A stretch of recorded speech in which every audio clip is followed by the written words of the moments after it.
السلام عليكم ورحمة الله تعالى وبركاته. مرحبا بكم في فيديو جديد. المنحة السياحية في الجزائر هي مبلغ مالي مخصص للمواطنين الجزائريين الذين يسافرون إلى الخارج.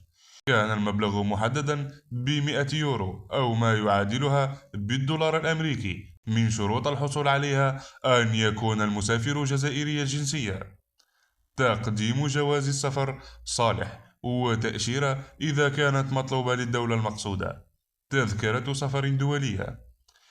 يتم طلب المنحة من البنوك الجزائرية المعتمدة. المسافر يدفع مقابل المنحة بالعملة المحلية الدينار الجزائري، ويتم استلامها بالعملة الصعبة.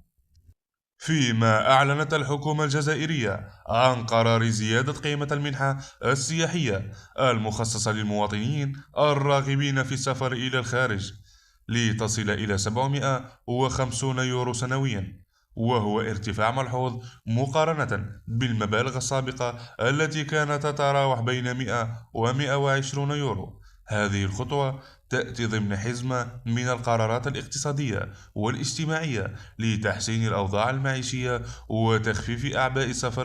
تنفيذ هذا القرار سيتم عبر البنوك المعتمدة وبسعر الصرف الرسمي للبنك المركزي الجزائري. شكرا على كرم الإصغاء والمتابعة. إلى اللقاء.